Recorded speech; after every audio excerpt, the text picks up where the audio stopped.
డానీకి సహాయం చేయడానికి ముందుకు వెళ్తుంది దేవిక. తన స్టూడెంట్తో కలిసి వాళ్ళ బంధువుల ఇంటికి వెళ్ళి అక్కడ ఉంటారు. కట్ చేస్తే నెక్స్ట్ సీన్లో మరుసటి రోజు ఉదయం కలలో తనని ఎవరో రౌడీ చంపినట్టుగా కలగంటుంది. ఆ షాక్లో భయపడి లేస్తుంది దేవిక.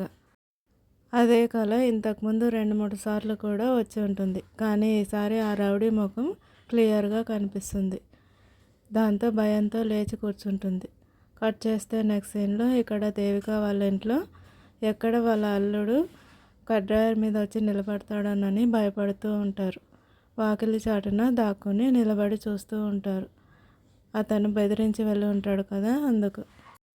అప్పుడే రాజీకి Devika friend, Devika colleague phone చేస్తూ ఉంటుంది. దేవిక ఏటో వెళ్ళిపోయింది కదా, మంచి పని చేసింది అని చెప్తూ ఉంటుంది. మరోవైపు జగ్గి చేసిన శపథం గురించి ఇంట్లో చెప్తాడు. ఆ మాటలు వినగానే వాళ్ళ నాన్న మొహం మీదే ఊస్తాడు. ఎవడ్రా నువ్వు, ఏం చేస్తున్నావు, వెళ్ళి దాన్ని తీసుకొచ్చి నా కాళ్ళ ముందు పడేయని బెదిరిస్తాడు. అదే టైంలో ఫోటోలు తీయడానికని తీసుకొచ్చిన వాడు వీళ్ళని సతాయిస్తూ ఉంటాడు. వాడికేమో ఏమీ పట్టదు.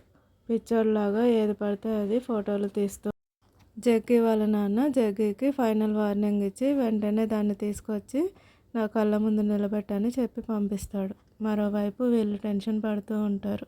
ఎక్కడ జగ్గి వచ్చి కడ్రాయర్పై నిలబడతాడోనని భయపడుతూ మాట్లాడుకుంటూ ఉంటారు. అప్పుడే బయట శబ్దం వస్తుంది. జగ్గి కారు వినగానే మొహానికి చెంగులు కప్పుకొని ఎక్కడ వచ్చి ఉంటాడోనని దాక్కుని ఉంటాడు. కానీ జగ్గి నార్మల్గానే వచ్చాడని రాజీ చెప్పగానే అందరూ కుదుటపడతారు. ఆ తర్వాత జగ్గి వాళ్ళని బెదిరించి ఇలాగైనా పెంచేది వెళ్ళి తనని తీసుకురావాలని అందరినీ కారెక్కిస్తాడు. హైదరాబాద్కి బయలుదేరతారు. మరోవైపు దేవిక డానీని అడుగుతూ ఉంటుంది, నువ్వు ఎలా చనిపోయావు, ఏం జరిగింది అని. అప్పుడే జరిగిన విషయం చెప్తాడు. డానీ ముసలావిడికి చెప్పినట్టుగా దస్తావేజులు మళ్ళీ తిరిగి ఇచ్చేస్తామని చెప్పి ఆవిడ చేత సంతకాలు పెట్టించుకొని అవి తీసుకెళ్ళి దుర్గాకి ఇస్తారు. అవి చూసి ఈ దస్తావేజులే కావు, ఇచ్చిన డబ్బు కూడా నాకే కావాలని ఆ దుర్గా భార్య అంటుంది. దాంతో వెంటనే ఫోన్ చేసి వాళ్ళ బావమరిదికి ఆ డబ్బు కూడా మనకే కావాలని చెప్తాడు. దుర్గా వాళ్ళ బావమరిది ఇంకా డానీ ఇద్దరు కలిసి డబ్బు తీసుకుని బయలుదేరి ఉంటారు. అతనేమో ఆ ముసలావిడకి డబ్బులు ఇవ్వడం లేదని ఇద్దరం పంచుకుందామని మాట్లాడతాడు. దాంతో డానీకి కోపం వచ్చి ఇది చిన్నపిల్లల విషయమని తనతో గొడవ పడతాడు. ఆ తర్వాత డబ్బు తీసుకుని వెళ్ళిపోతున్నానని చెప్పి డబ్బు తీసుకుని వెళ్తున్న డానీని వెనుక నుంచి పొడి చేస్తాడు. అయినా కూడా డానీ ఆ డబ్బు సంచి వదలడు. అతన్ని కొట్టి అతనితో ఫైట్ చేస్తాడు. తన శాయశక్తులా ప్రయత్నిస్తాడు. కానీ అతనేమో ఇష్టం వచ్చినట్టు కొట్టి అతని చేతిలో ఉండే డబ్బు లాక్కోవడానికి ట్రై చేస్తాడు. అతను వెళ్తూ ఉంటే వెనక నుంచి తలపై బాగా కొడతాడు. ఆ తర్వాత డానీ స్పృహ తప్పి పడిపోగానే డబ్బు లాక్కోవడానికి ప్రయత్నిస్తాడు. అప్పటికి డానీ ఆ డబ్బుని వదిలిపెట్టకుండా ఉండేసరికి తనని లాక్కెళ్ళి బండకేసి తలని బాదుతాడు. దాంతో అక్కడికక్కడే చనిపోతాడు డానీ. దేవుడి దగ్గర ఉండే దీపం ఆరిపోతుంది.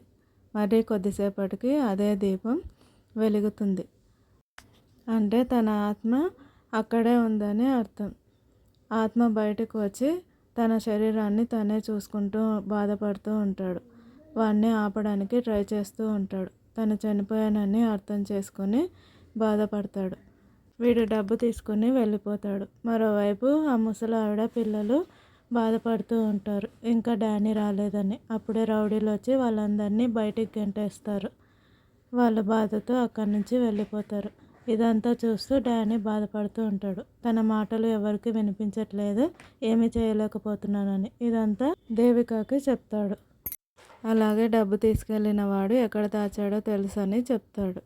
కట్ చేస్తే నెక్స్ట్ సీన్లో తన స్టూడెంట్ కోసం వచ్చింది కదా సింగింగ్ కాంపిటీషన్కి, అక్కడ ఎన్రోల్ చేసుకోవడానికి వెళ్తూ ఉంటారు. మరోవైపు జగ్గి వాళ్ళు దేవిక ఎక్కడుందో తెలుసుకోమని తన మనుషులకి చెప్తూ ఉంటాడు. మరోవైపు దేవిక సింగింగ్ కాంపిటీషన్లో ఎన్రోల్ చేసి వచ్చాక ఒంటరిగా పెరట్లో ఉంటుంది. అప్పుడే అక్కడికి ఒంటరిగా ఇక్కడేం చేస్తున్నారంటూ సుబ్బు వస్తాడు.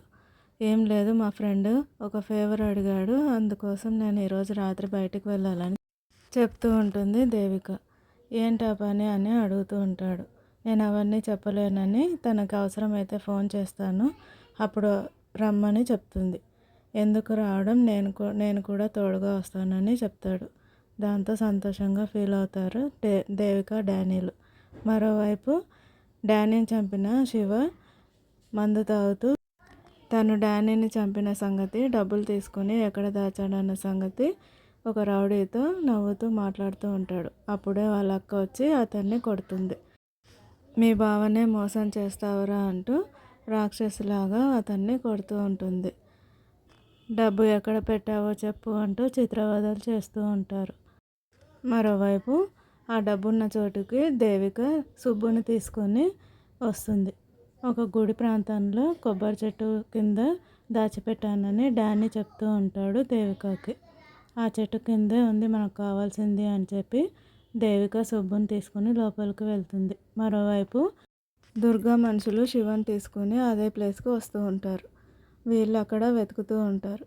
కొద్దిసేపు చూసి ఆ ప్రాంతంలో అంతా వెతికి ఒక చోట అనుమానంగా ఉందని అక్కడున్న సామాన్ తీసి అక్కడ గొయ్యి తవ్వి చూస్తారు.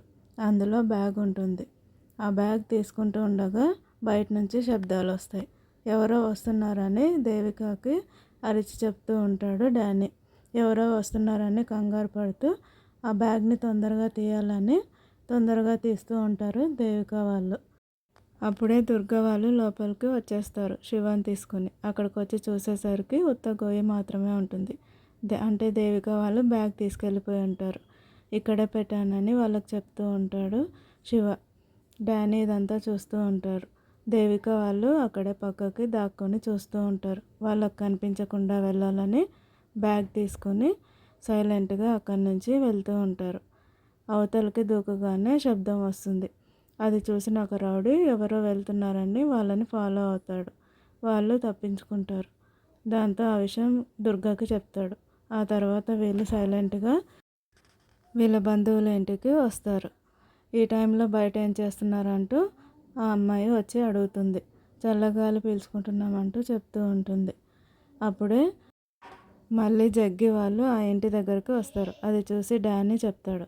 దాంతో వెంటనే దేవిక వాళ్ళు దాక్కుంటారు. దుర్గా మనుషులే వచ్చారేమోనని. జగ్గి అక్కడికి వచ్చి దేవిక వాళ్ళ గురించి అడుగుతారు. మొత్తం వెతుకుతూ ఉంటారు. ఈ అమ్మాయి ప్రెస్లో పనిచేస్తూ ఉంటుంది. వాళ్ళకి తెలియక ఇల్లంతా రౌడీలాగా తిరుగుతూ ఉంటారు. అప్పుడే ఐడి కార్డ్ చూడు అని చెప్తూ ఉంటే ఐడి కార్డ్ చూసి భయపడుతూ వాడొచ్చి వెళ్ళిపోదామని జగ్గిని తీసుకుని వెళ్ళిపోతాడు. కట్ చేస్తే నెక్స్ట్ సీన్లో మరుసటి రోజు ఉదయం దేవికని తీసుకొని డానీ ఆ దుర్గా వాళ్ళ ఇంటికి వస్తాడు. దుర్గానేమో శివాని కొట్టి చిత్రహింసలు పెడుతూ ఉంటాడు. దుర్గాని చూసిన దేవిక షాక్ అవుతుంది. ఎందుకంటే తన కళ్ళలోకి వచ్చి తనని చంపిన వ్యక్తి ఈ దుర్గానే. దుర్గా వల్ల తనకు ప్రమాదం ఉందని వెనకడుగు వేస్తుందా దేవిక, లేదంటే డానీ కోరిక ప్రకారం ముందడుగు వేస్తుందా అనేది నెక్స్ట్ ఎపిసోడ్లో చూద్దాం.